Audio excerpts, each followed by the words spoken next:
Heard that song get forever. Yeah, I don't know what made me play these songs today. I was just feeling.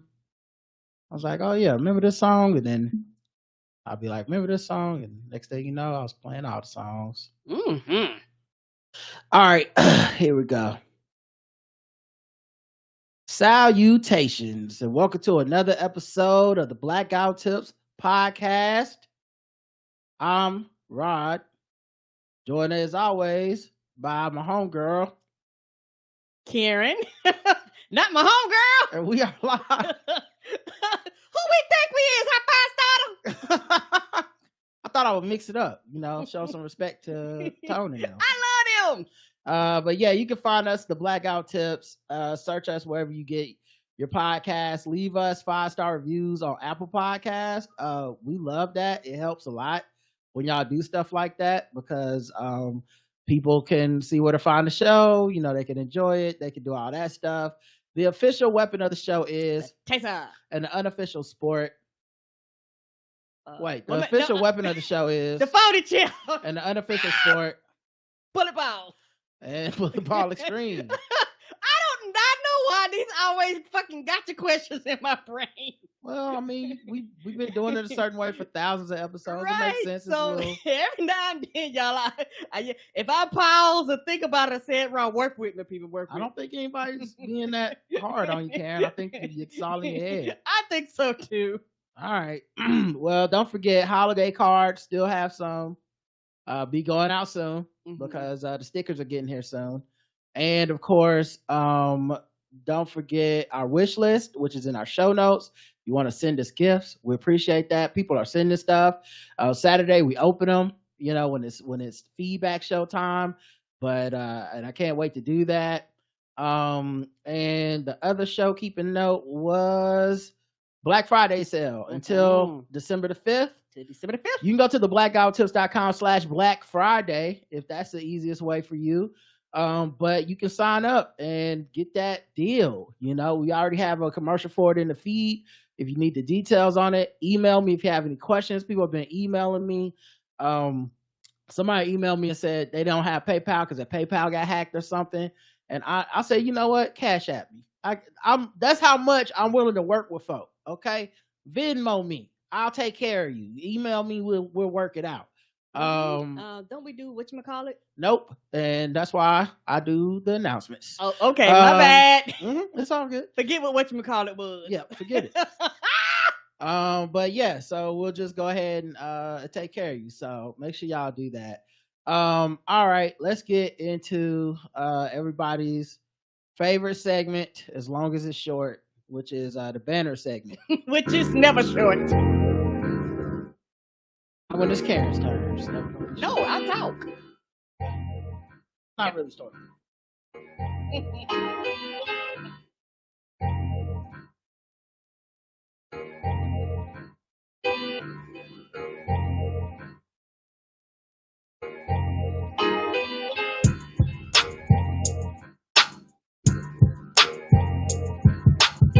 Took a while for that beat to drop. All right, Karen, go ahead, go first. Give me some banter, please. Okay, I guess we're gonna do. I like the kind of going back and forth between us. Okay, we can go back and forth. Then you go first, and then I'll go. Okay, I like that because then it kind of. I mean, not unless you want me to just. No. Let's not. Don't second guess yourself. You said you like the thing. I said that's fine with me. There's no need to complicate it any further than that. We agree. No problem. Something that I kind of already knew this, but something that I really, really realized today. I actually really enjoy running errands with you. Mm-hmm. I like just kind of Roger drive me like driving Miss Daisy. I can drive, but I like for him to drive. And so, we just cruising and riding and just sitting in traffic. And it's really, really relaxing just to get out of the house because, I work from home. So get out, get some sun and move around and stuff like that. And I thought about that today. I really do love running errands with you. It made me think when I was a lot smaller. I've always been the type of child who wanted to be out and about. That's why I love to travel and things like that. I've always loved to travel. I remember when my aunt, she had a red Ford Tempo, one of them old school cars. It was shift. Old school. And anytime she was there, I didn't care if she was going up street, around the corner, next block. I was like, where you going? I'm going too. Let's go. And so I think that adventurous part of me kind of just like being away and getting First out. of all, what's that beeping? Is that all right, I'm trying to figure out your work computer? Hold on one second, y'all. All right, guys. I know. Interruption. Very, very professional. Sorry, I can't turn it off from here. Okay. But I'll speak. Yeah, I like when you come with me to run errands and stuff. I mean, a lot of times Karen will turn me down when I'm like, hey, I'm about to go run some errands, because I'm not a force you to come with me person. I'm not a I said we're doing this guy. I'm a it's always your choice person. And I don't know what anxieties and hangups I have about that make me that way. But even if I'm going to the store or something, I never go, hey, come, let's go to the store. I'm always like, I'm going to the store, and then Karen's like, don't you mean we going to the store? I'm like, obviously the invite is always there. I just didn't want to speak for you. But sometimes I take that personally. I'm like, what you mean you going? Don't you mean we? Yeah, I kind of expect you to say you want to go, but I just don't assume. Yes. But one of the things though, like today when I came in, I was like, I would like you to run errands with me, because I knew we had a lot of stuff, and it was gonna take me 2-3 trips from the car, maybe more, by myself to carry everything and to do everything. And I was like, and we need to get out the house and do stuff. And I think also I'm a pretty stress-free person, so running errands with me is not like a thing. Like, some people stress me out, which is why I don't want to do shit with them. Like, yes, like I don't want to run errands if you're gonna be stressful. I don't want to do shit with you if and a lot of couples do this, where like the simplest shit is so fucking high stress. It's just, it needs to be this way, that way. I'm frustrated. It's like, I'll stay home then. Ain't that. Yes, ain't that the truth? I'm glad you went though, and I'm glad you have a good time. And it's one of my goals in life is for us to be having good times together whenever possible. I don't, even if it's some little shit, like, I think that's, I was thinking about this today. I have a it sounds condescending, but it's not, or it sounds like a read of myself, but it's not. But I have a low threshold of gratitude. I think that's what I'm gonna call it, a low threshold of gratitude. And it's absurdly low. It's much lower than normal people. Like, when I have conversations with normal people, I feel like the outlier, because my shit is like, I don't know, like, and I don't know if it's because my mind is wired to be like worst case scenario or what, but when things are like, when people, things that might stress somebody else out might not fuck with me too bad, because I'm just very much like, I don't know, I'm happy. I honestly think it's the key to a lot of my life. I think it's the key to why people love working with me. I think it's the key to people that like being my friend, because I don't force it on people. I don't do toxic positivity. I don't go, well, I'm having a good time, so you should be having one too. I'm like, I'm having a good time. That's my reality.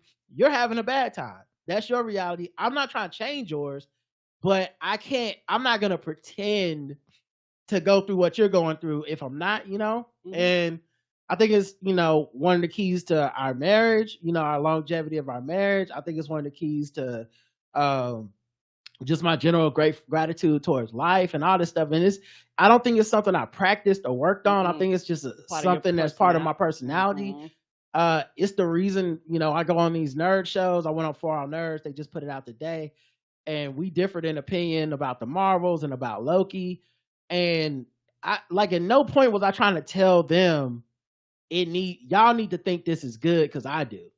But what was interesting is I did feel pressure from them the other way of like, but I think this is bad. Don't you agree? And it's like, no. But that's okay. Like, it shouldn't be a thing where we all watch it and feel the same way.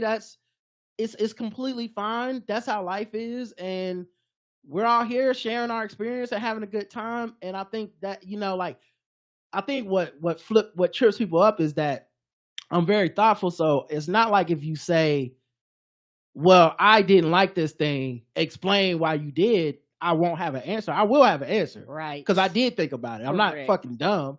Uh, but but at the same time, I'm not like trying to be argumentative and stuff. And so yeah, I'm glad that you enjoy doing mundane shit with me because life is mostly mundane shit. And if you don't enjoy that part, which a lot of people don't, it kind of fucking sucks. If everything has to be a big gesture and a big moment and building towards something, I mean that's fine.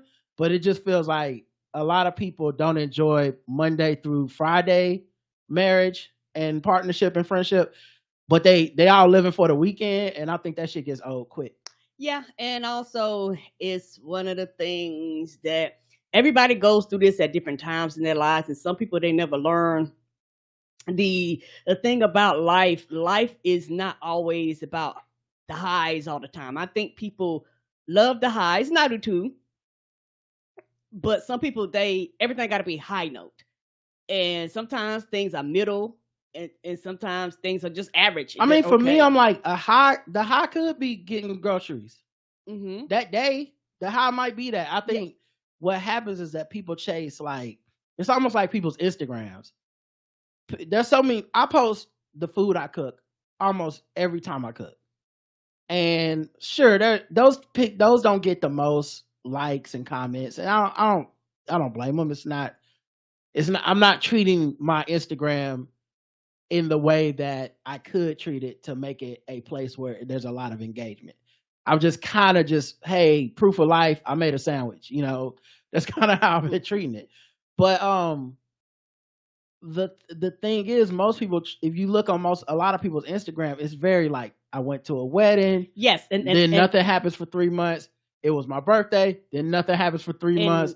And I think that's how people want life to be, almost in relationships, where it's like, here's our vacation. We're all working towards the vacation to so-and-so. And it's like, yeah, but there's a lot more days where you're not on vacation. I'm not disagreeing with you, by the way. I'm just piggybacking on what you're saying. Mm-hmm. There's a lot more days that aren't vacation that could still be good days. Right. But people are like, no, the vacation is the day. It's going to be the good day that I'm working towards. And I'm like, Friday, Tuesday could be good days too. Yeah. And so it's one of those things where those are the highs that I'm talking about. Like, mm-hmm. I'm not talking about like your normal high, but for me, it was refreshing just to get out the house and just to, see things, just to kind of interact and things like that. And like you said, it's the small mundane things that actually, in my opinion, make life enjoyable. Yeah. Because like you said, you're going to have more of those moments. And I think for some people, I've realized they get bored in those moments, if that makes sense. Like, they're so busy trying to look for the next biggest or the next great, or they always grinding, like they have other agendas versus just sitting and enjoying the moment of whatever it is. Be it sitting down talking to a family member, be it sitting down talking to your kids about nonsense, be it just the simplest shit. People go, well, no, I'd rather have my energy focused on these bigger goals. Well, I always say life is a festival of the mundane. Message. Okay. Yes, it is. Shout out to Chris Lambert. It's your turn. Marvel. I started rewatching the MCU from the beginning. On Disney Plus, they have a thing where you can watch it in chronological order. So I'm watching Captain America, the first Avenger, right now. Oh, it's pre-programmed like that? Mm-hmm. This is like a list. If you go to Marvel, and it's like, watch the MCU in such and such order. Okay. You can also watch it by arcs. Like, oh, here's the the Thanos arc and all that stuff. Mm-hmm. Anyway, my point being, I'm watching Captain America, and I saw another article last night trying to like weirdly shit on Marvel, but ignored that these other movies are actually not as profitable as they used to be. Like, it was ignoring, of course, Napoleon. It was ignoring there was some other movie too that came out, and it was like Disney's Wish flops at the box office. And then of course the other movies that didn't do as well, or didn't do, had below what they were expected whenever these projects came into being. Right. So basically they knocked Disney and the MCU for not being essentially pandemic proof and economy proof. Nothing is. But yeah, and then they ignored that everything else isn't either, right? But this is what I was thinking. because a couple people started sharing tweets and they were going viral. It's like, what's the best entrance in the MCU? And somebody had Thor with Stormbringer, I think is his name. The axe landing in Wakanda. A lot of people like that one. Captain America and motherfucking Infinity War in the train where they fought in like that train station area, the underground, and it was all in that noir, almost black and white. And they show up and it's just his silhouette at first after the train passes, and he don't even have a shield. But at the same time, even though he's probably the least powerful character in that scene, because you have Vision, Wanda, you have Ebony Maw, all these people. Correct. He shows up and you're like, oh, thank God, the cavalry's here. It's like somebody came. He gonna save him. I think it was him and Natasha. Yeah. He's like, I could do this all day. Yes, let's go. My Captain America. And of course, to me, I don't think I think it's one of those things. Name your favorite thing. It's all fun. It's all. Yes. I think the definitive one, and I don't even think it's close. And I think everyone knows it's the right answer. But go off and do your thing. But it's obviously on your left cap. Is like on your left cap is the greatest Marvel. It's a 10-year build up to that moment of Captain America is fucking down bad, shield all fucked up. Thanos, like he done used that, like he done did everything he could do against Thanos. Like him, Thor, and I think Captain America. I mean him and Iron Man, and they got their ass whooped. And then that motherfucker on your left cap, and you just like I cried in the theater when that happened. That's the greatest intro, and it's everyone's intro, kinda. It's not just Sam Wilson. I think the first people to come out the tunnel is actually T'Challa in them. So anyway, all this stuff to say, I was like, this is what's missing. This is the problem. And, not to blame Marvel and Disney for something, but I got to. This is what they're missing. They don't have a May the 4th be with you. They don't have an appreciation day for what they built. They don't. And they need one. They need one bad, because this is the shit that makes people. The internet is a bitter, cynical, depressing place. Yes, it is. You could show somebody a smiling child, and by the 2 days later, somebody's got a hot take on it that's going viral, and people are like, I fucking hate babies. Let me tell you my top 10 reasons why I hate kids. Why y'all sharing y'all smiling babies? That is babyism, and I am very upset. Come on. And so I'm like, why the fuck don't they have a day to celebrate Marvel? And I think they should, and I think it should be June the 16th, not to be confused with June 19th, Juneteenth. June the 16th, because the Marvel universe is a 616. So why not celebrate every 616 all the MCU shit, all the fun shit that people that would be fun. Love could give you. Then you could talk about. People be talking about it all day. Give long. People a chance to be fucking grateful, because that's what people have lost. They don't have no gratitude. It's because like when I talk about the MCU or movies or whatever, I'm never coming at it from the like perspective of like, just, I didn't like Secret Invasion. I don't go, God damn, the MCU's garbage. I go, the MCU is like, the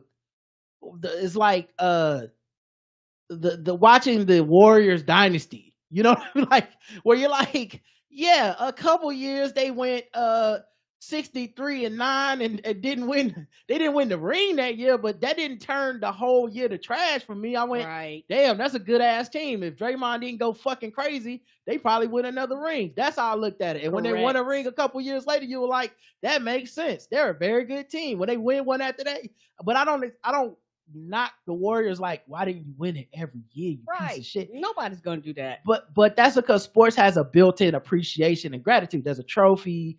There's a ceremony. Yes. We talk about rings all the time. We bring up players and they're good games. MCU ain't got that. So it just made me think about like, we need a 616 day. Mm-hmm. I am definitely here for it. I absolutely love the MCU.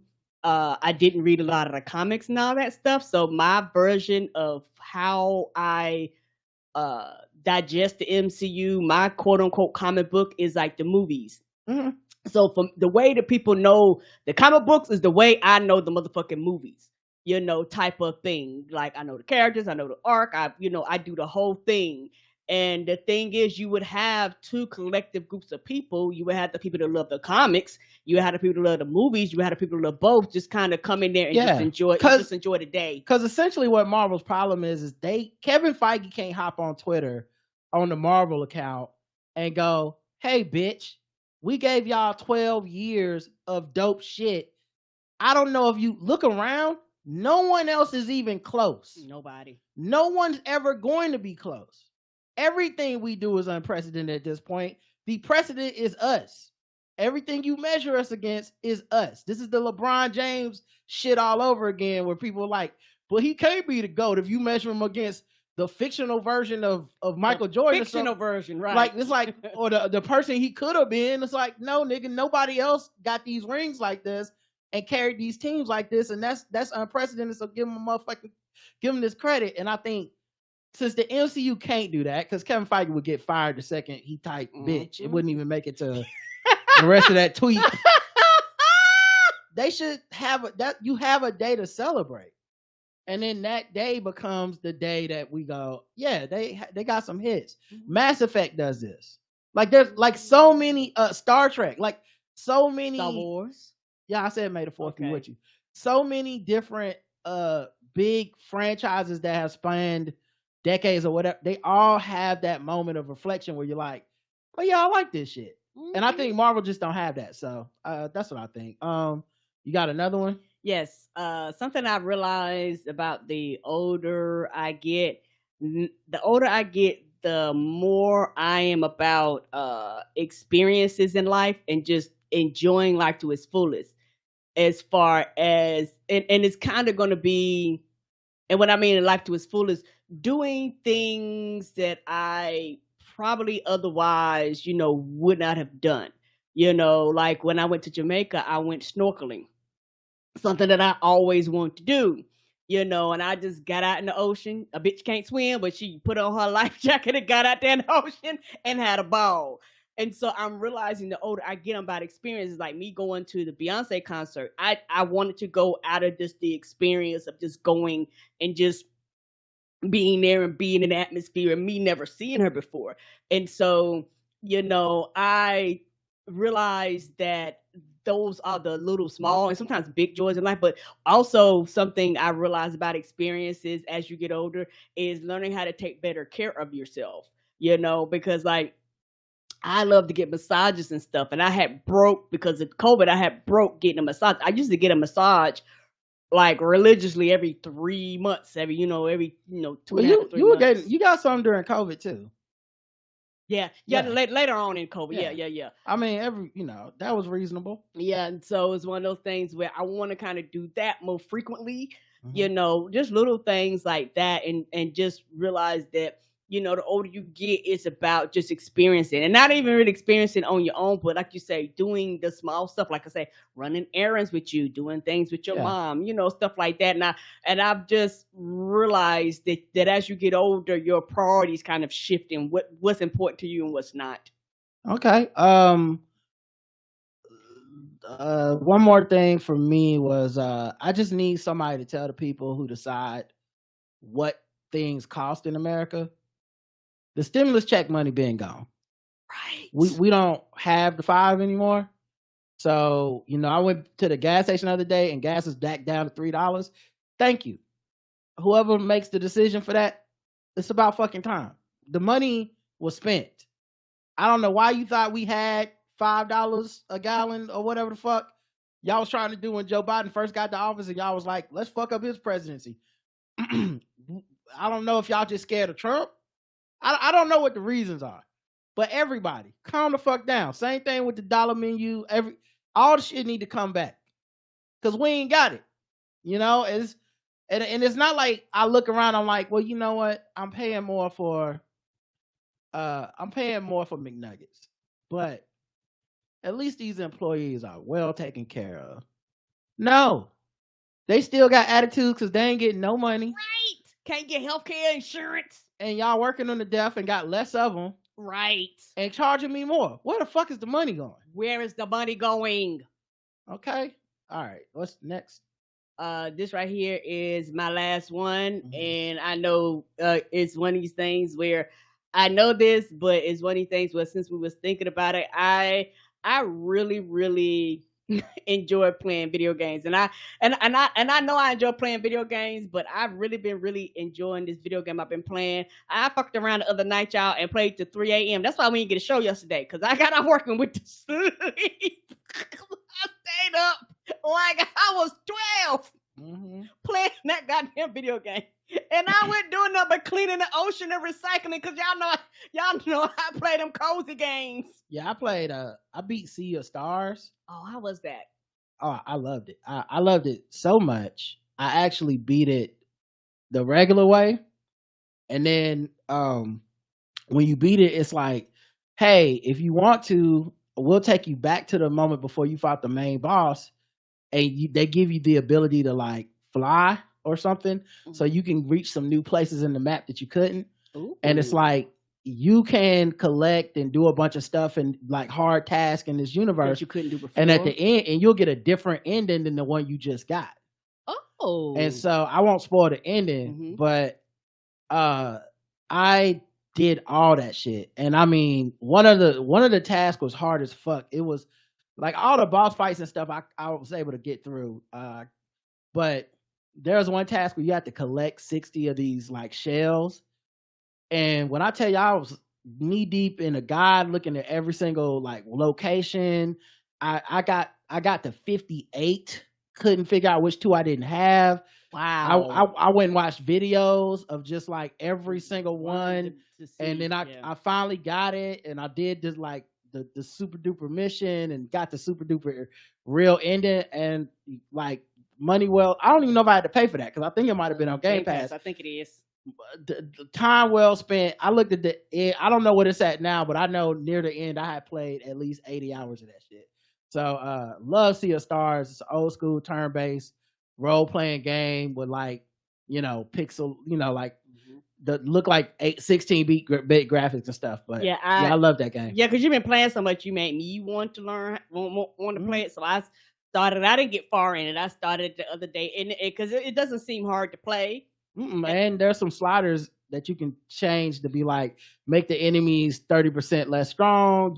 I didn't do them, but there's another one where you can see how to, because during your fighting sequences, you can press buttons with certain attacks, and if you time it right, you get like bonus stuff.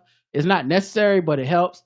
And that you can turn something on so you visually can tell when you hit it the right way. It's very, you can turn on story mode where basically you won't end up dying. So like, yeah, it's super fun. I love that game. Right. That sounds like right up my alley, because I like things where you can tinker with the settings, because when I started, a shout out to Game Pass, because the thing is, like I told y'all, I love cozy games. So Coral Island I have like a list. I found a lot of cozy gamers on YouTube. And so I had put it on like a list of games. So I had seen it. Everybody was like, it's coming out. But I be forgetting. Sometimes shit come out on like, what do you call that? They come out on like PC gaming before it comes out on like everything else. And so I seen it was on like PC gaming. And so for Xbox, you do PC gaming. So I bought it on PC gaming and sat down. I was like, no, bitch, I don't do PC gaming. Ain't nothing wrong with PC gaming. I don't like it. I like a TV. I pay too much for my TV and no control in my hand. That's just me personally. And so I was like, oh, I guess I'm not going to play it. Then they was like, it's coming to like the Game Pass. And I was like, on the Xbox, I was like, let's go. And so when it came on, I downloaded it and kept it going. And bitch, I paid once and I had to pay twice. I was like, let's go. So I've been really enjoying that game. And for that game, you can adjust things too. You can adjust how the timing goes so your day won't go as fast. Steam. That's what I couldn't think of it. Thank you. It was Steam. A PC gaming on Steam before it goes to like, a Nintendo Switch and all that type of stuff. And so I absolutely love that game. I've been watching a lot of YouTubes on it. So it's, kind of telling me like how to set the things, like they do the time, and they was like the time is in like military time. They showed you how to change the time and all that type of stuff.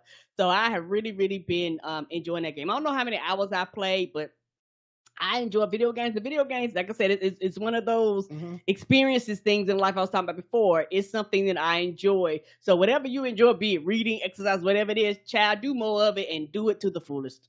And then lastly, since I started watching Captain America, it just made me think the fact that Steve Rogers didn't wake up and immediately call Nick Fury a colored fella. Not a colored fella. That really foreshadows him being able to pick up Thor's hammer in the end game. Because where else you gonna find a white man from like the 1920s or whatever that skipped 100 years, woke up and still wasn't racist? Like didn't like and at that point in time, colored fella wouldn't have put you in the racist category. But he just was like, I don't talk like that, and I appreciate that, for Steve Rogers. That's why he's the greatest. That's why he my Captain America. I don't care what y'all say. Like that's the only thing you can show me from America that I believe in. Come on. Okay. All right. Also breaking news. What happened? Apparently speaking of America, the national Christmas tree is falling. The one in New York? I don't Washington? I don't know where. To that breaking news that we've been following here, the White House, the National Park Service, okay, they told us just within the last 15 minutes that a big gust of wind knocked over the national Christmas tree. It's all set for a big tree lighting ceremony on Thursday. Ardelia Gonsalves just arrived on the scene. So, Delia, we know that the National Park Service is assessing the damage. What can you see from your vantage point? Unfortunately, we can't see a whole lot. We did circle around the ellipse for some time, but we can see this massive crane that they brought in, and that crane is working very carefully to try to upright that Christmas tree that fell. We're told the Christmas tree fell just around 2 o'clock this afternoon. It was a completely decorated tree. I'm told the contractor is willing to come back and redecorate, but they're not even certain if this tree is salvageable at this point. As you can imagine, and you saw me all bundled up, the wind is biting today. Very strong gusts here in downtown DC. So that tree falling over at 2 o'clock this afternoon hasn't been lifted just yet, so it's unclear what the condition of that tree will be. However, we're told the show will go on like you. Oh, damn. And imagine the people that say was fully decorated. So that it probably took them days to fucking decorate. How tall is that tree? Probably 100 feet or some bullshit. Now they were like, we'll do it again. I cannot think of a more apt metaphor for America. I don't think there's ever been a thing that happened that's more emblematic of what America is currently going through. Is we took down tight enough. We took a brightly. We were celebrating in the end zone. We were on a good path, and then we just fucking let the goddamn tree blow over. And now we looking at Biden with a crane like, fix this shit. Fix it, Joe Byron. Like, I feel like that feels very much like just fucking America right now. I don't know. Oh man. That's sad to hear. My heart goes out to them people.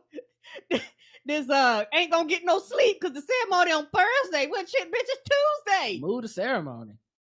They talking about the party gonna go on. Okay, well, I guess y'all gonna be partying laying horizontal on the ground. Come on. Take the pictures from the top, make it seem like it's still standing. Come on, sideways. Because this is fucking dumb. That's it. Party is over.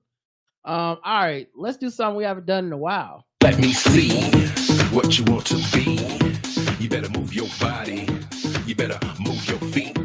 And I want to groove. Show me what's cool. Riding, caring, baby. LGBTQ news. We're trying to take it down, but we still around. We lit. We're trying to still shine, but we on the ride. We lit. What you can't do, won't stop to do. We lit. Black guys, no tips. LGBTQ news. All right, LGBTQ news. Been a minute, but we haven't forgot. It's mostly bad news. Russia moves to outlaw LGBTQ plus rights movement. The movement for rights. There was like rights, you thought. Much like Black identity in America, they are labeling activists for LGBTQ plus rights as extremists in Russia. The country's justice ministry filed a lawsuit with the Russian Supreme Court aiming to ban what it called the international LGBT public movement. Now, how you gonna ban the international movement? Don't y'all just control y'all shit? Right. In a statement, authorities said they had identified signs and manifestations of extremist nature, including incitement of social and religious discord. Not violence, discord. Hey, I don't like how you oppressing me for just being gay. Wow, so discord much? Maybe you should go to jail. For discord. The AP reported that the country's Supreme Court will hear the lawsuit November 30th. That's only 2 days from now. As The Guardian noted, Russian authorities have labeled human rights groups, independent media, and groups opposing Vladimir Putin's regime as extremists in the past. Some have been prosecuted and received lengthy jail sentences. They don't be bullshitting over there. You're activists over there, man. They not fucking around. I understand why people leave, you know. It remains unclear if by international LGBT public movement the Justice Ministry meant any specific organizations or the country's LGBTQ plus community broadly. I'm gonna say err on the side of they probably meant the latter. You know, because they will straight up lock your ass up. You know, so yeah, good luck, man. And Russia is very homophobic and stuff too, and America's obviously homophobic too. But I guess the difference being like they're not locking up GLAAD.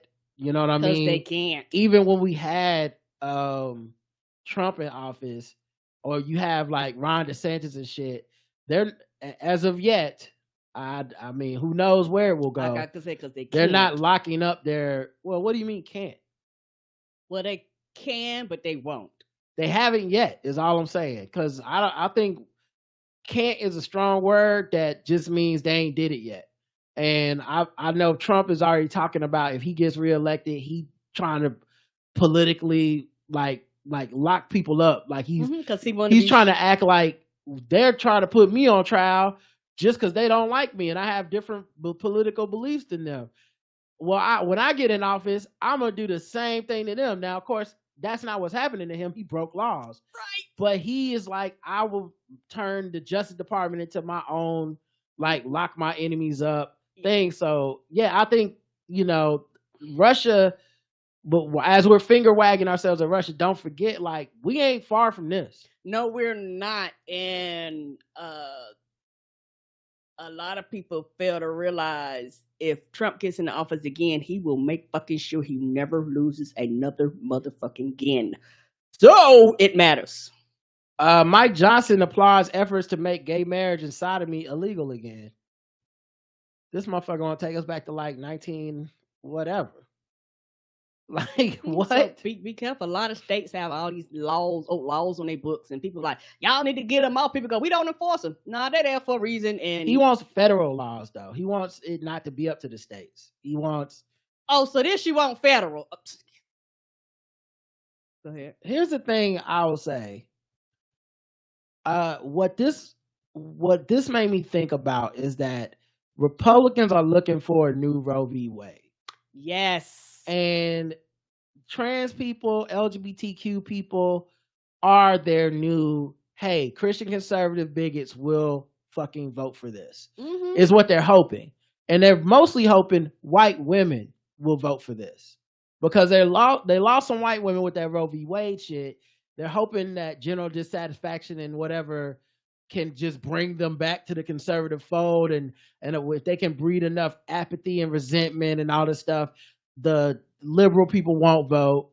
The white women who are sparked to vote about the rights of their bodies will go, fuck it. And then somehow through the erosion of goodwill, they'll end up with, with the majority again when it comes to who, obviously majority in quotes. And I'm like, this gay stuff is clearly what they're hedging their bets on. Of course. Hey, you hate women being able to choose. You know what's worse than that? Gay people being able to live freely. Well, we need to stop that. Let's bring back sodomy laws.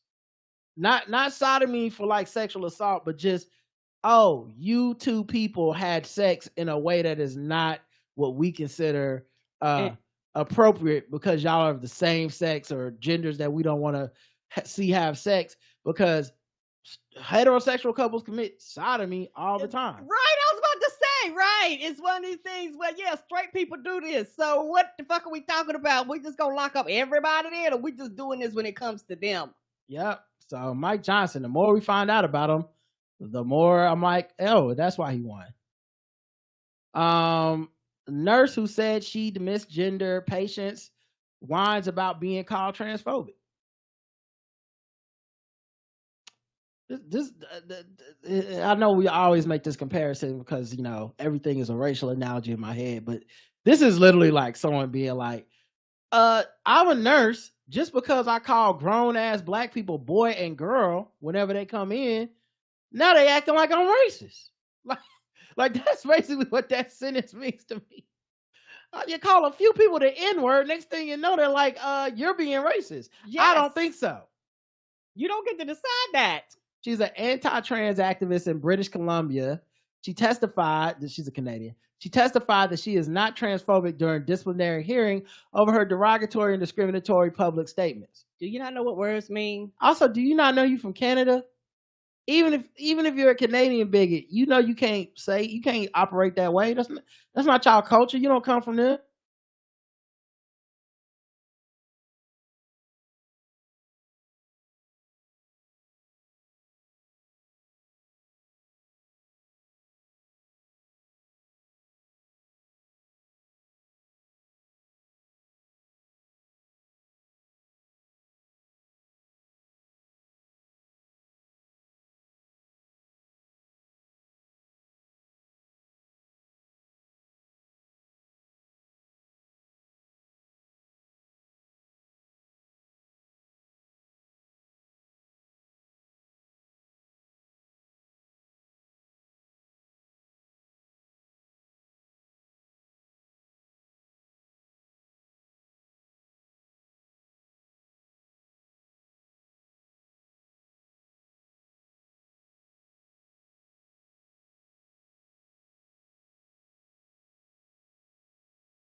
Let me. Also, it's weird because our internet is do the same thing. It seemed like if my shit your shit working, mine should be working. Am I moving? Am I back? I see you moving now. Okay, cool. So yeah, the hearing, which began last week and wrapped up Wednesday, was the latest in a years-long process stretching back to 2020.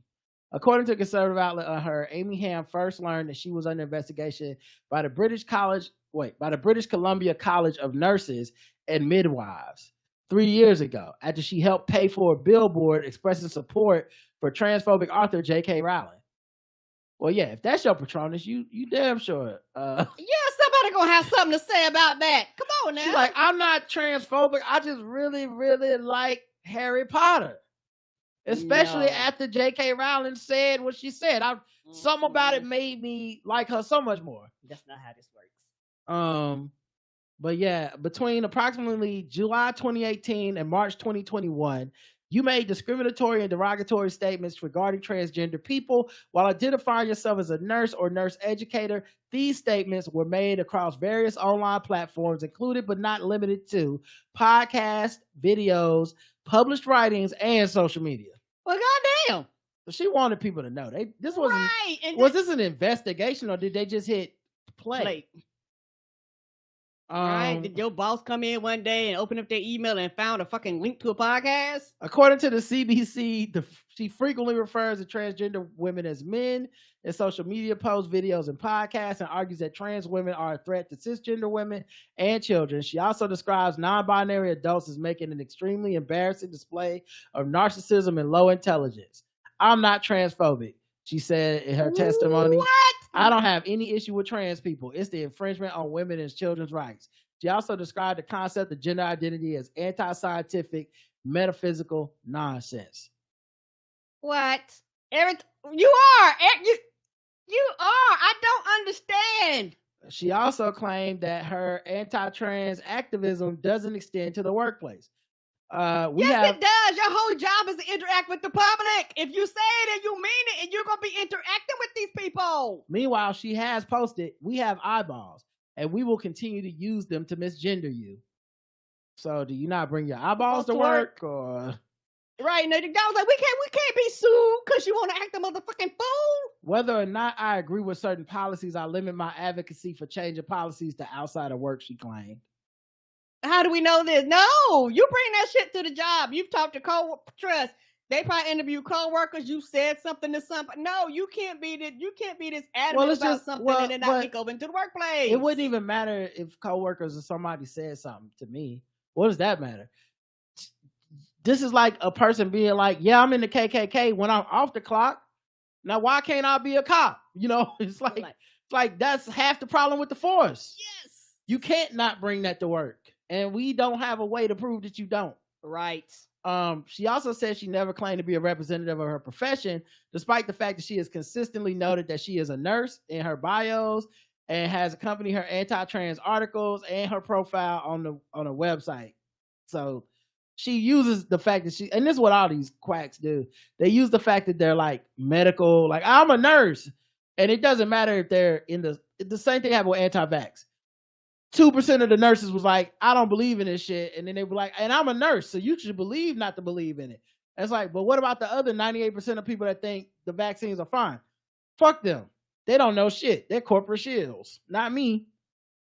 So yeah, they said they'll make closing oral submissions on this testimony in the new year. So I guess it wrapped on November 8th, it seems. And they're gonna take I guess they not too pressed on this. They're not rushing this one.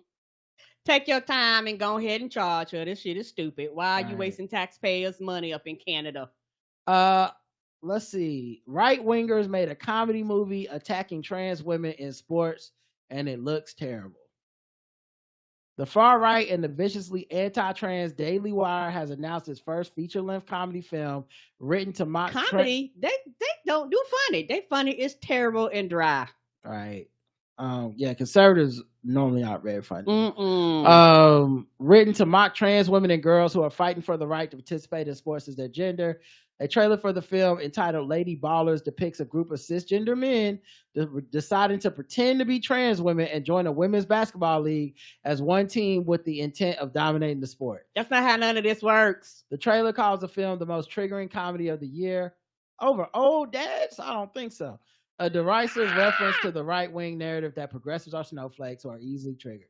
This is ironic considering that the people at the Daily Wire were so triggered by the existence of trans people that they made an entire movie about something that has never happened. Right. Yeah, what I think is interesting is that part and the fact that you have to make up scenarios that don't happen in order to stoke these fears. The same thing happened with J.K. Rowling, where she wrote a book about a trans serial killer who was also a rapist that's using the fact that they can be trans to go in women's bathrooms and do all this.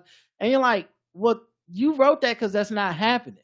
Right. So you can have something fictional to rail against because you don't have a real point right now. Like you're like, and I mean, we talked about it in the past, but this idea that all that would be stopping somebody from being a rapist in a bathroom is a sign on the door is crazy anyway. That's not true. Like that's such a ridiculous thing. There's not like there's a force field where you're like, I identify as a man, and then the women's bathroom door locks on you. Like, you know, shit, I wish. So it's just interesting that that they had to make this up. And then the other part is the lowest bar of comedy at this point is the I set out to offend people and then I make fun of the people being offended. It's honestly it's the lowest bar. It's not, you don't actually have to be funny. Right. I've never, none of those people have done something that really made me be like, damn, that's some smart comedy.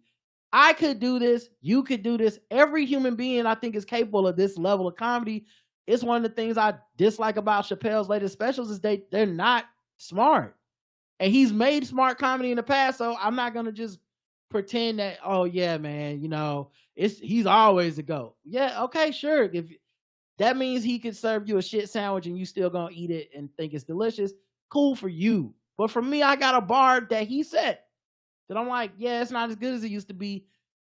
This is not smart. And it's not like you had a one-off. It's been several specials in a row.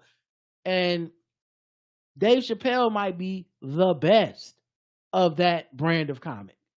Meaning this shit gonna be even worse. It's not gonna be funny at all. Like you won't even get a chuckle out of this kind of shit because it's just not thought out. It's not gonna be smart or poignant or funny. So yeah, trash.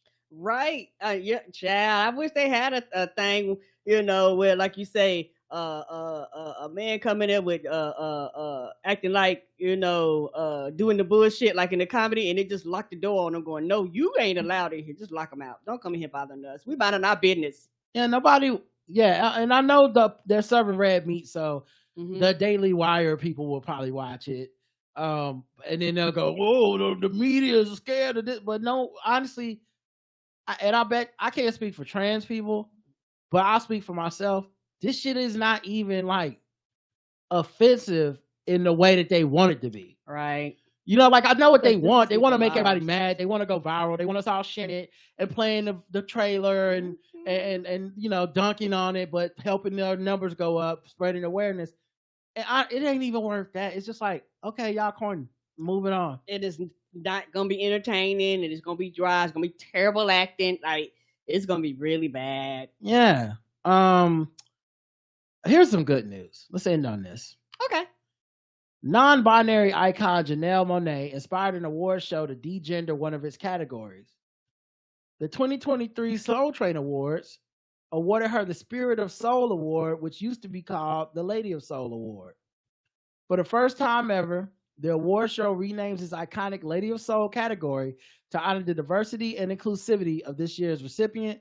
They are a force to be reckoned with in the worlds of film, music, fashion, and advocacy, a champion for the LGBTQIA plus community, and advocate for mental health awareness. Janelle Monáe defies stereotypes and pushes boundaries with their chart-topping and captivating on-screen roles. Child, yes. Because I'm going to tell you, her album has got me in a motherfucking chokehold since that bitch came out. Child, I have had that motherfucker on loop, and you can play from the beginning to the end and the end to the beginning. That bitch goes. Kudos. It's kudos, but the thing. What else? Kudos. Yeah. And for anybody that's wondering, Janelle Monáe uses they and she pronoun, so Karen didn't just misgender her.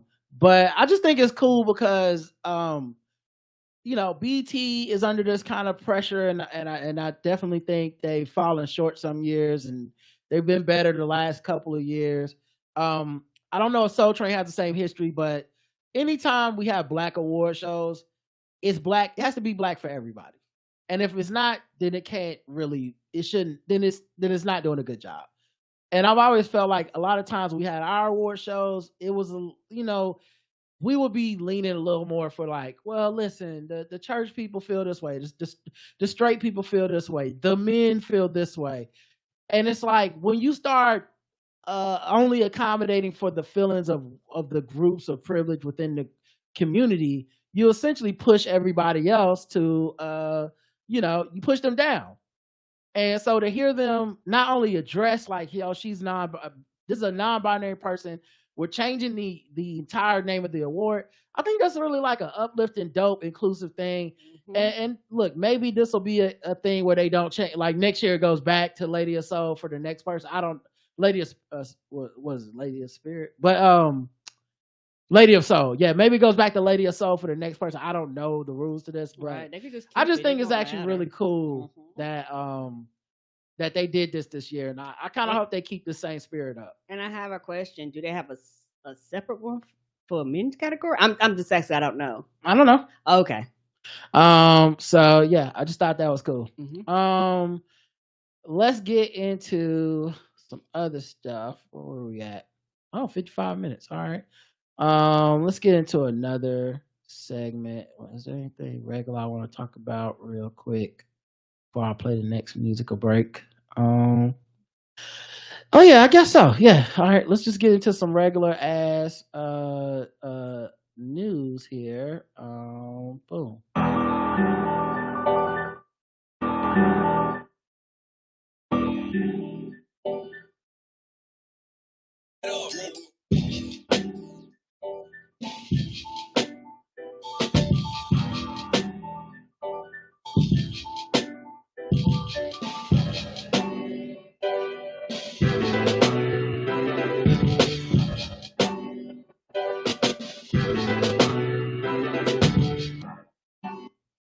All right. Beyonce reveals that Blue Ivy saw the harsh comments about her dance moves during the Renaissance tour. Blue decided to put in the work to train even harder for future stops. So apparently, yeah, I remember that when she first started coming out, a lot of people talked about how stiff she was. Like they really went. I was like, y'all, she's a child. And that was probably like her first live performance in front of tens of thousands of people. Come on now. So it turns out that performance was only supposed to be a one-time thing. Oh, I didn't know that. Yeah.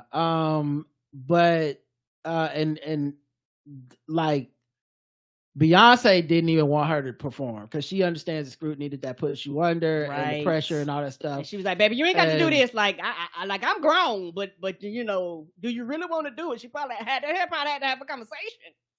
She said she told me she was ready to perform, and I told her no.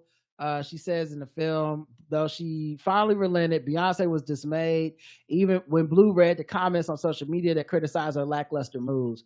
But it thrilled her mother that instead of quitting, she decided to put in the work and train even harder for future stops. So she ended up, keeping it in the tour. Yeah. And I'm not even gonna lie, I'm so glad she did, because for a lot of people, that was their first time seeing her live, like seeing her in person. You obviously the videos and and shit like that. But I know that was the highlight of the show, was to see her out there dancing. For me, it was. Yeah, I just think it's dope to see, like, by the end of it, and maybe it was always kind of gonna be this way, but by the end of it, she was still in the show, and people were like so excited when she came out, and her like few minutes of being on the stage and the crowd yelling her name and all that stuff. It just, knowing what happened behind the scenes, it makes you it feels even doper.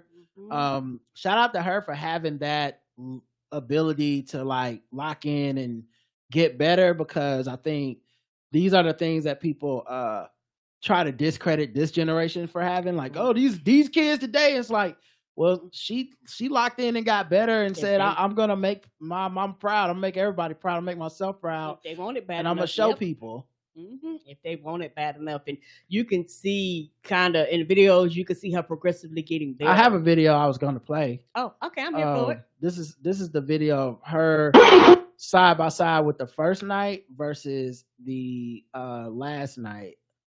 I'll see if I can maybe work up this volume, because something's happening with the thing where it's moving slow. What's happening? Play. All right, let's try to refresh this thing. I don't know what's happening with my computer today, but it's moving slow. The internet is acting dumb. And it's still acting dumb. It was playing and it stopped. Yeah. Was it trying to download it? I don't know. That was weird. You got to go somewhere else to get it? Now why would it?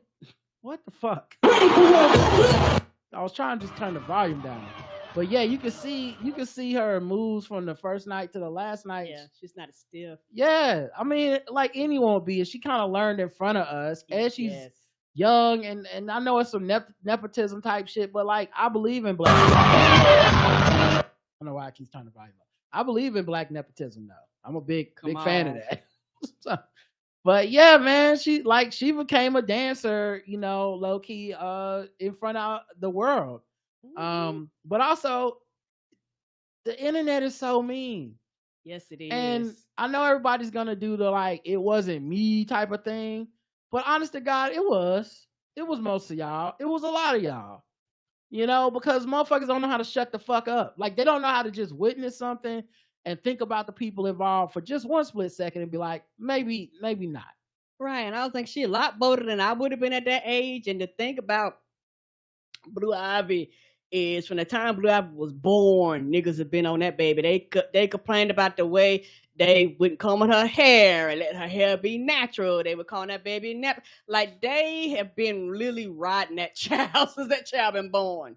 Yeah, people are nasty and rude in general, and then try to act like, who did that? Right. You know, it's like, who said that? And it's like, you do it all the time. You talk about the way people dress. You talk about their bodies. You talk about their kids. You talk about their marriage. You talk about, you know, and I know some people put their shit out there to be talked about, but you know, it's the lack of humanity. It's the way we treat motherfuckers like it's all for our amusement. It's why I don't really trust the support, quote unquote, of social media, because I feel like it's fake and it can always be just withdrawn and completely turned the opposite direction at a moment's notice. So you shouldn't put your faith in that kind of stuff. But you would think the vast majority of people would be like, oh yeah, that's Beyonce's child and that was a cool, fun moment. Mm-hmm. And it's only once you get to the anonymity of the internet that motherfuckers start turning into like, look at these moves. Fire her from the tour. Ha ha ha. And maybe you just never think it's possible for the person to see it, but we all see everything now. Yeah, and on top of that, I don't think I would be that bold at that age. And also, I could imagine being nervous doing it for the very first time. I wouldn't be that bold at this age. I don't want people talking shit about me now. Why do y'all think it'd be different for anybody younger? You know what I mean? Like, people just say horrible shit. It is what it is. I get it when it's an adult to some extent or somebody's done something to deserve it, but people's default is pretty fucking horrible. Yeah. So I'm not surprised at all that she saw that, because people see everything. It's like how people go, if I get famous, I'll let somebody else do my social media. You're still gonna see shit. You still gonna see shit, because half the shit you see now you didn't really see. Someone told you about. Someone shared it. Someone texted you. Did you hear about that thing? You listen to this podcast. So yeah, it's almost impossible when you're a person that everyone's focused on to not get hit with these strays. And as I've said about Lizzo, Megan Thee Stallion, all these like young black women especially, but young black people, black girls, black boys, I don't know what this shit is gonna be doing to their brains to have this kind of weird reflexive negativity towards everything all the time. And sometimes you the main character. Man, I don't know. Anticipation builds. Who will Usher bring on stage for epic Super Bowl halftime show? He can. So people that know Usher's catalog, he can literally go out there and be like Rihanna and just perform all his favorite hits without. Well, I don't think it's turning into. I don't know where you got that part from. There's no disrespect going to Usher. That's not what they're saying. They're not saying Usher won't be able to have any hits. I think they're saying he has 30 years of a career, and he's like collabed with everybody. With so many people. I see what you're saying. Every other halftime person brings people out. You know, so that it's like who he bringing out is. I think that's what they're saying. Okay, he ain't got no hit, so who cares? So I do want to know who he's gonna bring. I wonder if he'll bring out like Lil Jon, Ludacris. That would be nice. I saw Ludacris perform at the Falcons arena, suspended from the like dome the other day. Like, I don't know, man. It could be fun. Yeah, because he got, like you said, he got a long list. There ain't no telling who he liable to bring out. Yeah. So yeah, I do wonder, like, yeah, I would love to see him. I mean, you know, obviously not like R. Kelly, same girl, not that, you know, but like Alicia Keys, Beyonce, Nicki Minaj, Jay-Z. He's literally performed with just about everybody. I wonder if he'll do like his residency and bring someone famous on stage and serenade him. Oh, that would be fun. Yeah. People were saying Keke Palmer to like bring it back or whatever. But I don't know about the Keke Palmer one. I don't think he should do anybody's done already. Yeah, should be somebody. I think different. it's obvious who he should do, but I don't think anyone's gonna like my answer. But it's Taylor Swift. You're trying to make him mad. It's the right answer. Y'all know it's the right answer. I don't care that y'all know I'm right. You can't handle it. It's fine. But it's obviously Taylor Swift. It probably won't happen, but honestly, it should be Taylor Swift. And if all is right with the world, that'll be the moment that Travis Kelce's heart gets broke.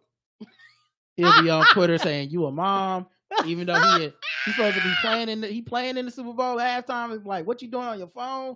Pay attention. Then they're gonna go out and lose the Super Bowl, and Taylor gonna leave him, start dating Usher, and so we will have completed the transfer, but we will have won the racial draft. We have traded Travis Kelce to the whites and gained Taylor Swift to the blacks. The most powerful white woman of all time, possibly. Come on. You know, no offense to RBG, rest in heaven. But, I think that's the only way to complete the set. That's hilarious. And then people gonna be mad because she gonna be all in the residency while they trying to have a good time. Mm-hmm. Yep, you know the blacks will be upset. That's one of the reasons to do it. Nothing makes the NFL go viral more than the blacks. Okay, the blacks being mad about some shit is 100% how you end up going viral, and the NFL needs that. Child, I go to Usher residency. Tay-Tay bit. I'm like, hey, Tay-Tay. Everybody gonna look like, bitch, shut the hell up. He serenade Taylor Swift, man. That shit will be the biggest. That'll be more talked about than the Super Bowl. Honest to God, because people hate her, and then for no real good reason they hate her, and then the people that love her will defend her honor, and then that shit'll be bigger than the Super Bowl. I promise to goodness. It will, yes, child. They be talking, yes. You think they go and child, and once she come out there, ratings gonna go through the roof. Come people gonna be like, who? Taylor Swift. I got to see this foolishness. Yeah. You got all these white girls watching the NFL that don't watch it. If Taylor Swift is there, they'll watch it. Yes, they will. Ratings will show. Taylor Swift bigger than the NFL. Yes, she is, and people don't want to believe that bullshit, but that's the truth. I don't know how to tell y'all this. You think she's fucking up your game? No, y'all are fucking up the people that follow her life. Right. They go, bitch, I don't give a fuck about sports, but if you're there, I'm watching. Oh, man. Child, they're really like, fuck athletics. I'm just here for Taylor. But of course, if they do this, though, you know. Let me say this. I am a firm supporter and advocate of bringing back the whipping post from slavery. Oh, they're gonna do a remix and take it off, child. Make the internet burn down. Actually, I don't really give a fuck about this story. Never mind. Okay, let's just move on. Okay. It was a different story. Guess we'll never know. It was about how a Washington Post opinion. I think Washington Post or somebody opinion piece about how people aren't dating anymore because of politics, and if somebody's liberal, the chance of them dating somebody who's conservative is extremely low now. Oh, this is like black people and it news. used to be better. Yeah. It's just I just decided I don't care. Mm-mm. Like whatever, man. I don't know why people act like these aren't political decisions. I don't know why people think political decisions don't affect people's real lives. Right. Like, it's not just a matter of difference of opinion. Mm-mm. What are the political decisions that would keep me from dating a conservative? Oh, let's think about it. The right to have an abortion. That might be a fucking problem for me. You don't even believe in that. Right. That might be a fucking issue, and I don't want to date you if that's your hang up or whatever. You know, gay people. What if I'm bi? What if I just have gay friends and shit? I don't want them around you.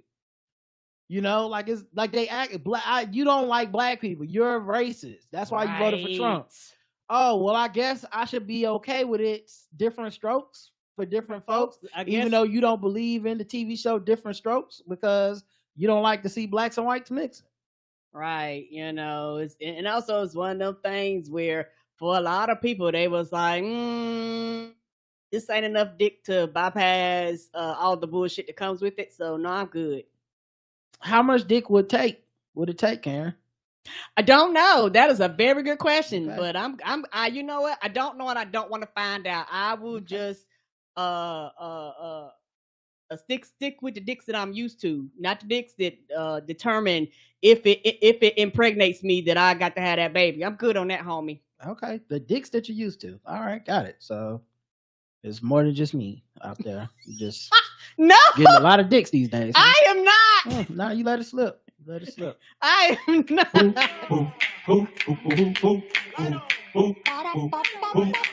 Hey, we're just fucking with them people because they black. We're just fucking with them people because they black.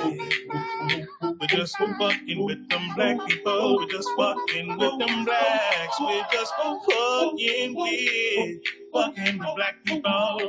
Hey, hey,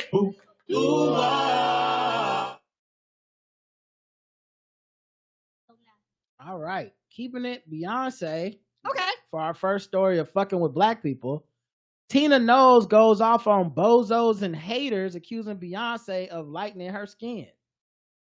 I do love when Mama Knowles is the anger translator for Beyonce. Because people do say some reckless shit about her. And I know y'all think it's just everything's fair game because she's famous or whatever, because y'all like her music. But I think a lot of it's weirdly dehumanizing and fucking obsessive.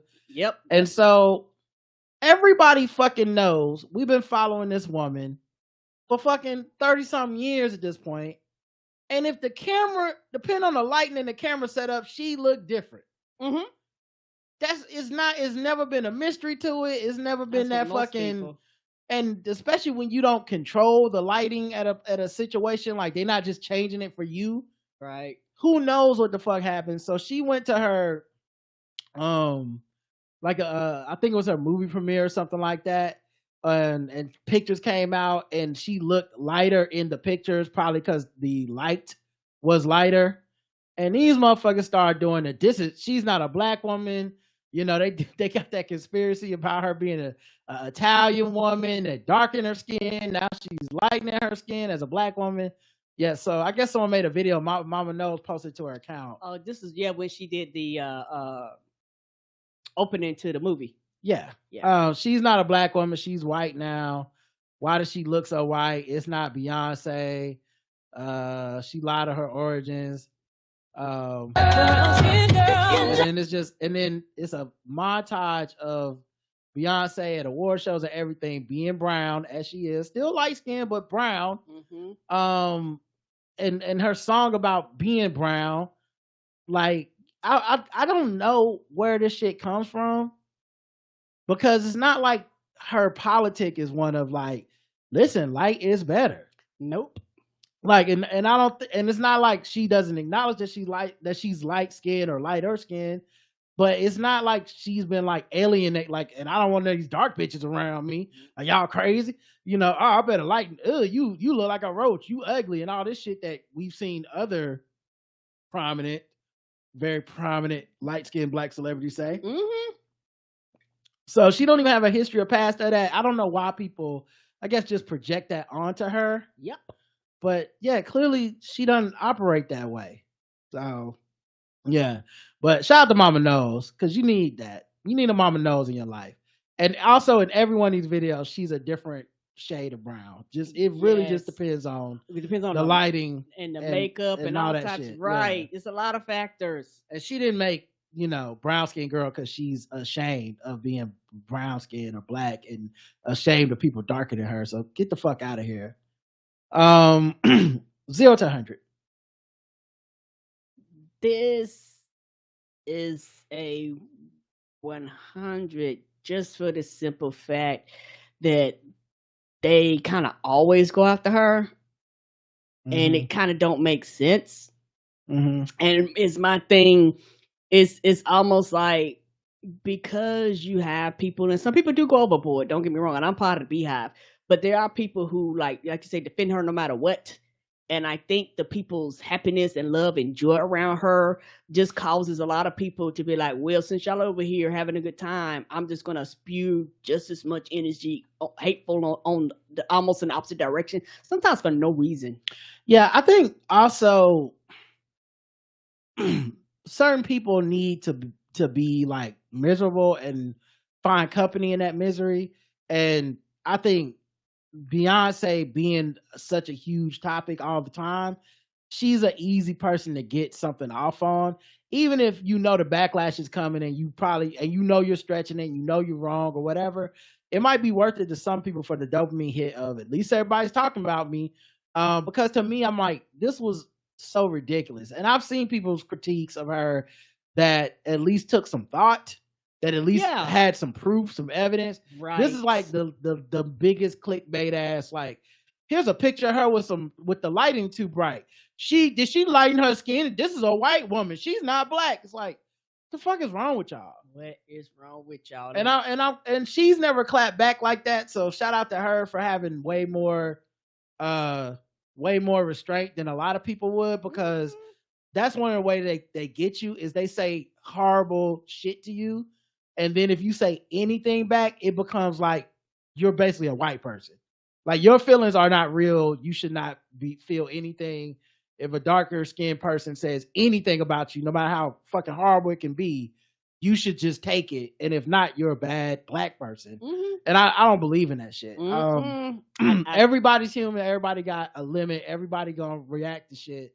That being said, there's plenty of examples of motherfuckers that really are extremely colorist in all their endeavors, and blatant with it and don't give a fuck. And for some reason, they don't get it as hard. I'll tell you why, because they know they don't care. Like the people that actually say kiss my whole ass and actually be like, I'm terrible, I'm horrible, I'm gonna fuck about what y'all saying and shit like that, they know that their noise means nothing to them. Yeah. So people like that like to go at people that they know eventually, quote unquote, is going to hear them, or they think they have a higher probability of being heard. If they know you're not listening, they're not going to waste their time. Dez Bryant targets ESPN's Malika Andrews over delayed coverage of Josh Giddey's scandal. You went out your way to crucify Brandon Miller. Dez Bryant, or as I like to call him, Dummy Dez, I'll never forget this motherfucker saying he needed to start a school for crypto to teach young ladies how to invest. And I just remember thinking, like, okay, if there's a school for crypto, who's signing up for the Dez Bryant class? Come on now. Not me. Come on now. Even if that's a thing I wanted to do, can't even explain. Professor Bryant that ain't it. What happened to your school, Dez? This is the same one Dr. Umar opened? It's still not finished. MLK Boulevard. So there's a NBA player, Josh Giddey, who has a scandal going on where people think he slept with an underage girl. They do not know her age for sure. I've seen people say 15 to 17. He is 21. He's from Australia.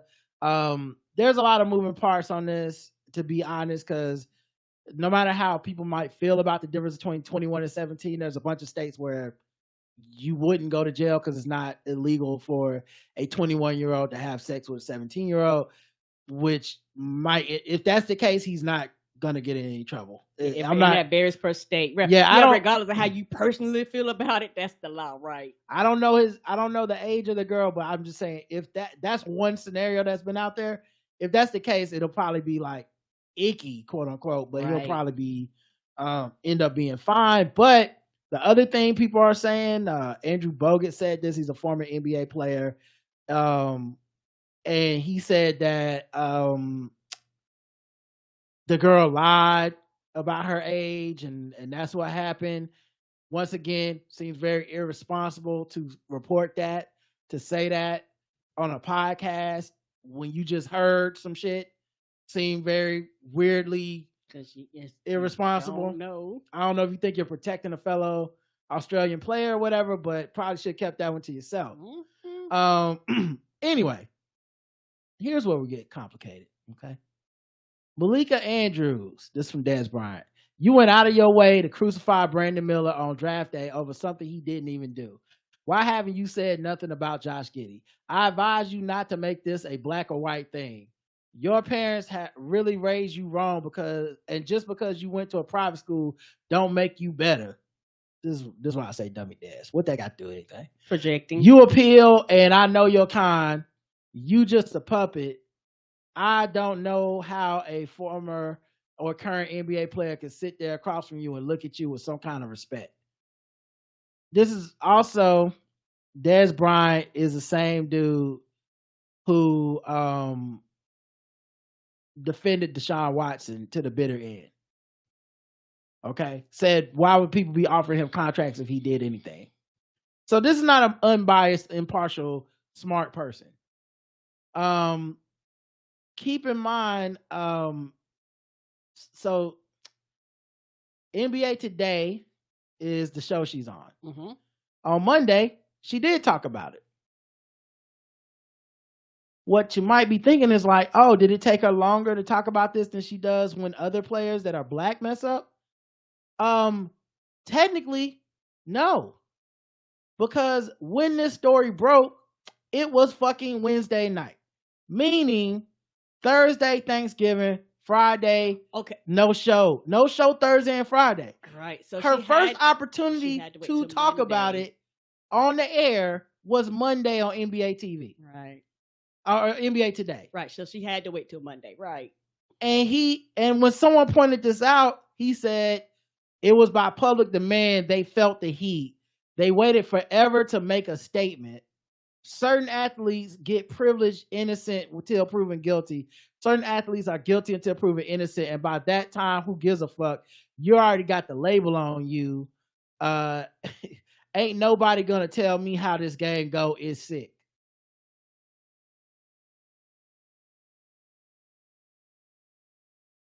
People who have never, ever been on the other side of sports will never understand. Why should I give a fuck when the narrative is built against us to fail?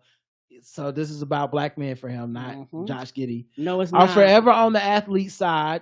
He's on the athlete side, but he was encouraging her to take Josh Giddey's story and make it more public, even though all the information isn't out. But to him, that's on the athlete side. No, the black man side of the athletes. Our love for what we do will eventually be used against us for someone else's benefit.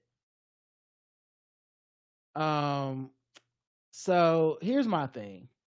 For those that don't know more of the full story, Malika Andrews is a black woman who we've talked about on the show before. When Ime Udoka had that scandal at work and got fired essentially from the Boston Celtics job, she called in when Stephen A was doing his rant about how this ain't nobody's business and all this shit. And then people immediately took that as she must just hate black men and all this stuff.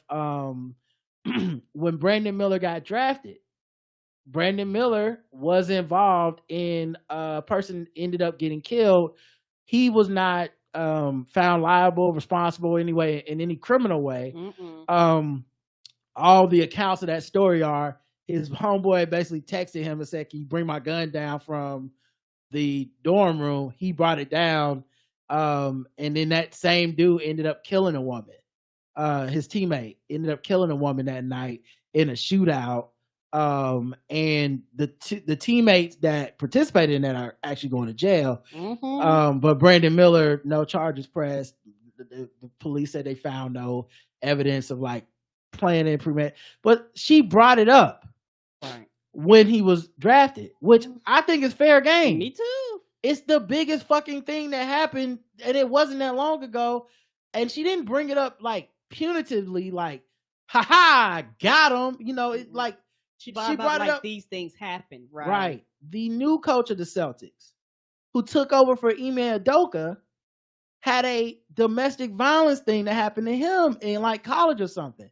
You're getting this job because there is a man who lost it because of some workplace shit involving women, a woman at least, and the allegations of, you know, stalking and all this other stuff behind the scenes.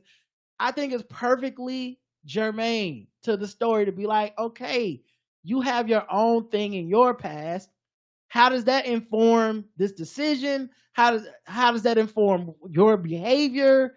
You know, how is, like, to me, it's almost like an opportunity to address shit.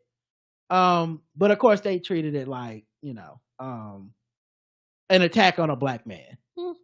I'm trying to think if there's any other examples, but essentially every time I'm sure Miles Bridges or something, every time she does her fucking job, which is to talk about the NBA, and someone has done some off the court shit, which men bring up all the goddamn time. Well, your story's about them. Well, here's the thing. Do they bring it up all the goddamn time? I know what you're saying, but what I'm wondering is, how many men let shit slide and she's picking up the pieces? You know what I'm saying? Like, how many other how many sports centers will never bring up what Miles Bridges did? She does NBA Today. She brings it up, which is part of her job. And we're like, look at this petty bitch. And it's like, wait a minute. Why didn't the other places bring it up too? Or, you know what I'm saying? Like, I just wonder if that's what's happening too. Yeah, and I wonder too, because that's not funny, it's part of their job too. Right. So, you know, they might have mentioned it or said something about it or had it in a 2-minute conversation. But I guess my question is, where is the rant if they bring it up at all? Right. Nah, you're absolutely right. Although, I guess in all fairness, Stephen A. Smith, they tried to call him out for not bringing it up. That makes sense. And Stephen A. Smith basically came back and said, the fuck are y'all talking about? Like, the reason he said he didn't bring it up yet is because they literally don't know any of the details. And he said he basically ain't trying to get sued. Right. Now, I'm a little bit like, is that it for Stephen A. Smith? Because a lot of his shit is, he said a lot of stuff on the air that I felt was just like rumors and whatever. But also, we know, in my opinion, Stephen A. does not really have a great track record on women's issues anyway. So I don't even expect him to be on point with that shit. So now let's get into a little bit different part of this. What I think a lot of this is about is Malika Andrews is allegedly engaged to a white man that also works at ESPN. Okay. And a lot of these brothers on Twitter and the bots that pretend to be brothers, right, on Twitter consistently harass and bring up that she is with this white man. What that got to do with anything? They have decided that her dating this white man means she hates black men, black athletes, and she is out to get the black athletes.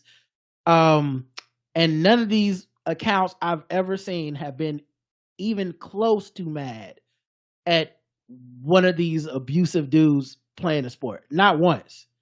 Like you go search their name and any of these dudes that they, you know, you won't see it. And then the obfuscation of acting like this is about equality and holding white men accountable is such motherfucking insulting bullshit to me, even as a fellow black man. Y'all don't care about accountability. Right. Y'all want her to not mention it. Yes. That's it. Y'all want to harass her into whenever some dude does some wild shit off the court, don't bring it up, period. He hits women, that's not your business, bitch. Just talk about basketball. Shut up, bitch. We talking, essentially. That's what they want. You want the diversity of the face, right? For these networks, you want a black woman on the air, but you don't want her talking about this shit. The same thing happened with Gail and the Kobe shit. This, like, the most offensive thing a black woman can do is let you know, hey, I'm still a woman, and some of these things are concerning to me. Nah, you don't get to do that. And if you do that, you can do that to a white man. Don't you do that to no brother. They don't want equality. No, they don't. You know, and I think it's such bullshit that people even pretend that that's what's happening, is that, oh no, we just want like some ethical equality. Like, no, you don't. And Dez Dummy Bryant being the person that you're the same dude that said, put some respect on Watson's name, man. No way they are paying Watson if he's what they tried to make him out to be. Let it sink in, please. Get paid for. That is him talking about Deshaun Watson, a dude that was accused by multiple women of everything up to sexual assault. And this man could not wait to stand for this dude. And you got the nerve to act like you some impartial, or you just, hey, I love the athletes. That's what it's about. No, you just fucking hate the women. And the reason you hate Malika Andrews because you hate fucking women. And I don't even want that energy fucking around me. It's not even funny to me at this point. It's corny as fuck. And it says so much about you that you find this shit to be okay. Like that you're like, oh yeah, man, I guess they just don't like her. Motherfucker, you know why. You know why. Many of these motherfuckers mad in the comments at her worship at the altar of white women every fucking day. You know? Laid up with them. You know? Like, get the fuck out of here with trying to act like that make her, or maybe, you know, maybe that's what it is. You looking in the mirror. Maybe that's what it is. You're looking in the mirror and it's hard for you you're looking in a window, but you're seeing the reflection of yourself, so you think it's a mirror. You're not really looking at her. You're like, I love white women because I hate black women. Because what the fuck else could it be? Where is this leap coming from? I've never watched any clip of her and been like, damn, man, she really got it out for us. I'm like, man, she got a hard job. Very hard job. You know, it's not like every episode she starts with, this nigga fucked up. But as shit makes national headlines, she brings it up. Right, on a national talk show about basketball. This Josh Giddey story went from anonymous Twitter accounts, and still, if you Google, still a lot of like complex media, hip hop wired, a lot of blogs, a lot of TikTok clips. Investigation been happening, and of course the NBA is doing an actual investigation, hopefully. Right. You know, so we'll find out real information. It's not just people speculating from social media at some point. But yeah, man, it was really fucking sick, the shit that I saw people saying. And there was a tweet where someone had actually gone and gotten the clips of her talking about each scenario, like Josh Giddey, Brandon Miller, and I think maybe Ime. And honestly, the tone was all the fucking same. It was just, I'm delivering the news. I'm not adding opinion to it. I'm not doing the league should have no place for this. Just, this happened on the news. These weirdos are fucking obsessed. Obsessed with her, man. And it's been going for a while. It's the first time I'm talking about it on the regular show, but it's goddamn embarrassing. And it can be frustrating, particularly in a scenario like this. You're talking about a bunch of dude bros, and a lot of them don't like women, and they hate women for making their dicks hard because they like this beautiful black woman who I want to fuck, but she with this white man, and they're offended and mad about it. But like you said, at the same time, now you can date whoever you want to. That's fine. She should have the same right too. But it's very frustrating, and it's seeped in, like you said, seeped in misogyny, it's seeped in hatred, you know, it's seeped in controlling, you know, because a lot of black men like to control black women regardless if they fucking related to you or not. They just like to goddamn control you. You have a vagina and I'm a man, so I have a right to your body. If I see you in these public platforms, I just have a right to you. Why? Because me, penis. And many of these dudes are just like, there's a lot of trolls. There's a lot of, you know, like anime avatar, cartoon avatars. So I'm not even sure how many of these people are real, you know, when it comes to this, and how many are like fake. But I just find the whole thing to be so ridiculous, and it's and contrived, and emblematic of a lot of issues with people that try to hold on to patriarchy while also trying to hold on to racial grievance. Right. Let one of them go. Let one of them go. I don't care which one, but let either you are, hey, I love patriarchy and fuck it. If you racist to me, I'm gonna let it slide. Or just or let it. You can't have both ways. So and then I found a clip of the 3 different clips of her talking about the 3 different situations. This is her talking about Brandon Miller during the draft. I hope we don't run into the same issue where it didn't want to play for a while. His name did surface in court testimony involving a case where his former teammate and another man indicted for capital murder, the fatal shooting of 23-year-old Jamia Harris in January. The University of Alabama has described Miller as a cooperating witness. How is this factoring, if at all? His name did. Right. How is this factoring in his draft pick, which is a valid fucking question. If at all. Okay, let's go to, this is Ime Udoka. We'd be remiss. Keep in mind, these are the 2 black dudes. So I'm gonna play the white dudes one last. But you heard the first one. You heard the first clip. Then her tone there. Not to also mention that Missoula was arrested twice at West Virginia, once in 2008 for underage drinking and aggravated assault. He pled guilty, paid a fine, and then again in 2009 for domestic battery after an incident at Morgantown Bar. The domestic battery case never went to trial. It was settled in August of 2009. He paid a $100 fine and court costs, plus had to do 40 hours of community service. Now, that was 13 years ago. He settled and paid both fines. So, Woj, why are the Celtics choosing him as their next head coach? Well, let's start with this. This is somebody whose character they really believe in, whose leadership they really believe in, and tactically, they think this is Joe Mazzulla has all the makings. All right, so that's that clip. Remember her tone from that one, her tone from Brandon Miller. This is the Josh Giddey clip. Probably not as good audio. Had an improper relationship with an underage girl. In a since-deleted post, an anonymous social media user claimed a girl who was seen with Giddey in videos and images, some of which include explicit captions, was a junior in high school at the time.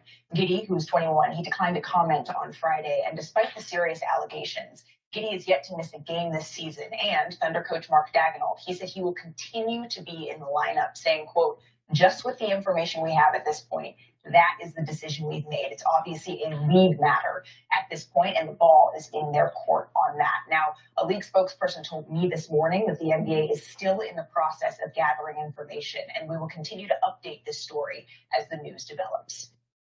Okay, where's the difference? A tone is the same. Where's the difference? It's not even emotional. You know what? She sound like a fucking news lady that sits there and be like, and you come on, she be like, yes, I'd like to report there was a shooting on West Boulevard. Also, you know what else? If she was up there acting like none of this shit was happening, people would be like, this is why I hate ESPN, corporate shields. Right. Do you think the NBA, which has a partnership with ESPN, wants her bringing up any of this shit? To me, that's a personal integrity choice she made. It's like, as a woman, and many women on the air have to be the ones to make this decision because many men fall short. That's why I said what I said earlier, where I'm like, I'm not even really sure if it's well, you know, when men bring it up, they don't say nothing, as much as men don't bring it up. It's like just because these motherfuckers have been letting the ball slip, you as a black person, a black man, you feel it when somebody has done some racist shit and they talk about Riley Cooper and they don't bring up that he said, I'll fight every nigger in this concert. And you're like, okay, this free agency news, someone should at least make a footnote of that.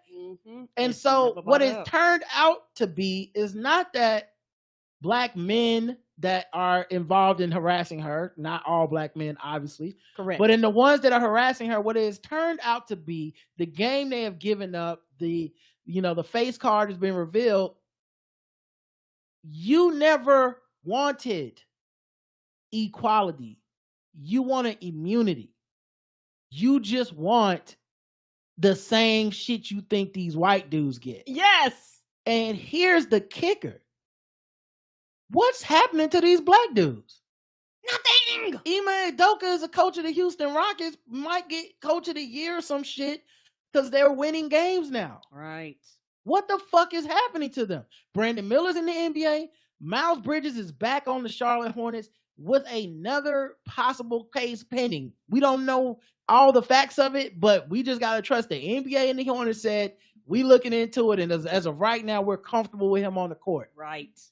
That's what the fuck is happening. All this, what are the consequences? What is this double standard?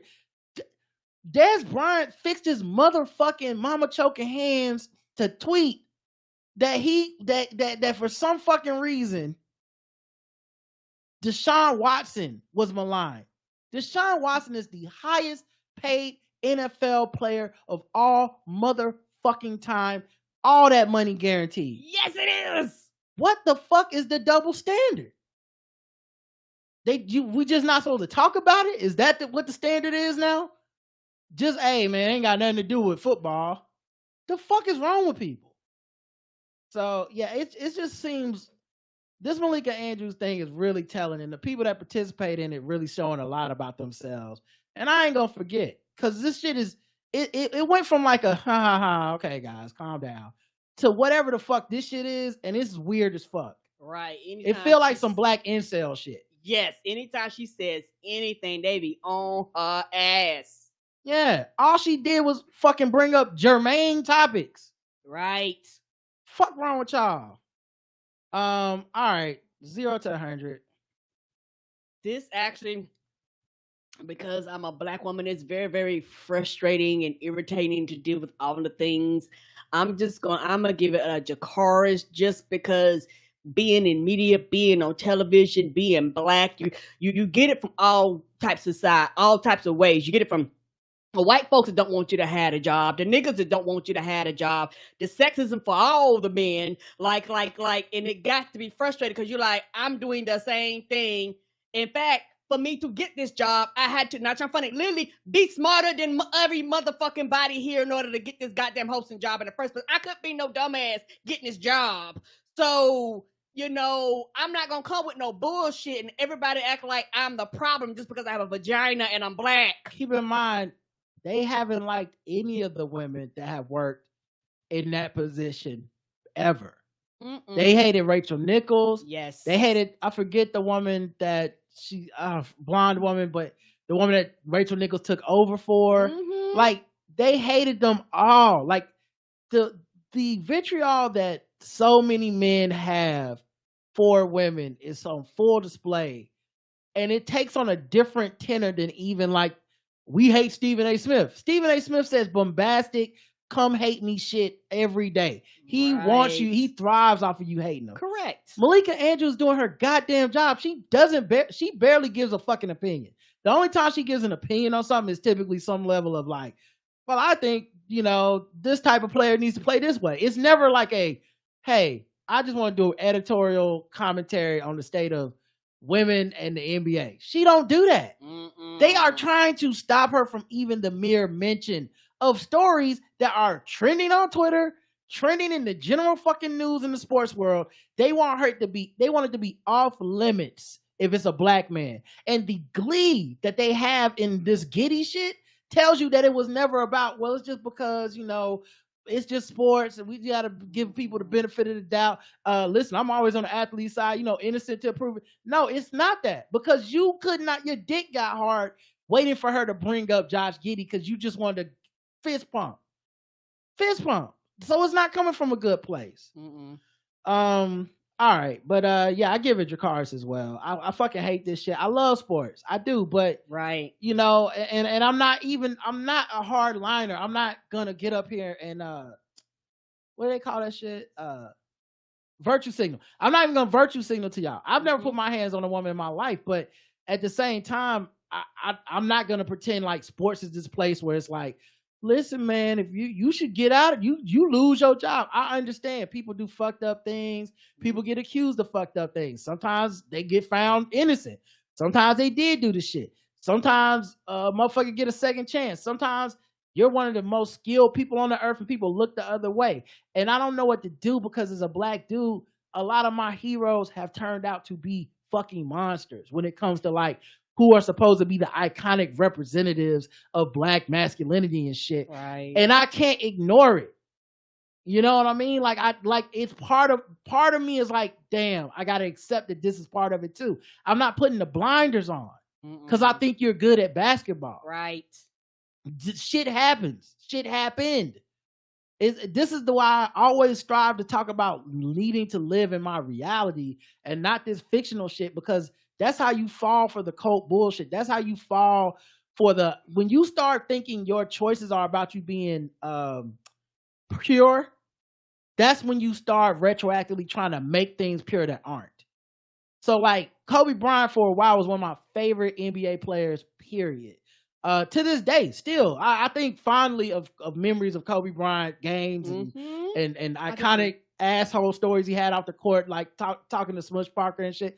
But at the same time, I never had the revisionist history of like, and then, you know, obviously he was innocent with that Colorado thing, so no need to talk about that. And you better not bring it up, bitch. I don't give a fuck. Why are you asking questions? Why are you asking questions? That's the kind of thing to me where I don't fall in line. And I'm okay not falling in line in that way. Right. You know, and the same thing, you know, with all these players and shit. I'll never forget some of this shit. And I'm not a petty person that tries to bring it up every second and any, you know, like I don't collect the stories. It's not fun for me. This isn't my, Adrian Peterson beat his child. You know, every time I see his face, let's bring it up. It's not like that for me. But at the same, and I think people deserve second chances and shit. I do too. People, especially young people fuck up and then it'd be like, I learned from that and it never happened again. And it's possible. Mm-hmm. You know, even in the extreme cases, I remember that Ray Rice shit. And to this day, he's still giving out, he's still talking, still married, and claims that was a once off or a whatever thing that never, but it seems to have never ever happened again. He never got to play again. Fine, I don't care. But my point being, I know it's possible that I don't understand everything and I shouldn't assume the worst of everybody. But this shit is just incel shit. Yes, it is. This is not equality. This is not accountability. This is just propaganda of don't ever bring up black men's baggage ever. And it's just like the fucking gun people after there's a motherfucking shooting and they go, this ain't the right time. And if you wait too long, well, why you bringing up old shit? So when the fuck can I bring it up? Oh, never, now that I think about it. You can't bring it up when the coach is hired. You can't bring it up when the coach is fired. You can't bring it up if that's why the coach got fired. You can't bring it up if when they die. You can't bring it up when they accused because we don't know everything yet. You can't bring it up when they found guilty. You can't ever bring this shit up. That's what they're saying. And it incenses me because I'm fucking smart enough to know what the fuck is happening. Right. Y'all just want to silence this woman. Mm-hmm. And if she turned out to be some type of, like they calling her Sage Steele. She ain't never said no Sage Steele shit. Not Sage Steele. The fuck is wrong with y'all? It's insane. Anyway, that's it for today's show, guys. All right, we gotta wrap this up. Let's do a little bit of sword ratchetness. Okay. And then we'll get out of here. And of course, I give it fucking Dracarys. You don't say.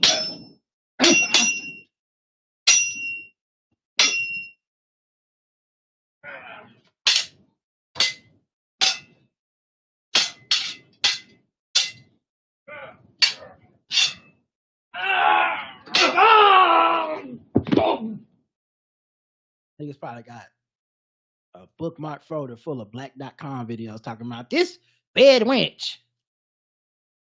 Right. Man arrested after swinging sword in their business. A man who was repeatedly swinging a sword around in South Sacramento on Sunday has been arrested. He was approached by officers around 3 p.m. Damn. In the afternoon? Right? The sun's still up. What's happening? A nearby business was evacuated and a perimeter was set up in the area. It's unclear which business was evacuated. Well, I'm just going to take a stab at it. Dollar store. Feel like dollar store behavior. Yeah. The man with the sword refused to drop it, and eventually a crisis negotiation team arrived to communicate with him. They said the crisis negotiation team white. The police say the armed man was safely detained and has been arrested, and he'll be transported to jail. No picture, no face, so I don't know. But I'm gonna go by the details. Karen's going with white. All right, y'all, that's it. Thanks for listening. We'll be back tomorrow. Balls Deep Sports is on Thursday. Keep signing up for premium. We love it, and you guys get, you'll get to see Balls Deep Sports live on Crowdcast. You'll get an email telling you when we start, and you can come in and catch up with us about our weeks and enjoy all the other patrons behind the paywall. So, all right, y'all. Until next time, I love you. I love you too. Mwah. Bye, everybody. Have a good rest of your night. Go Hornets.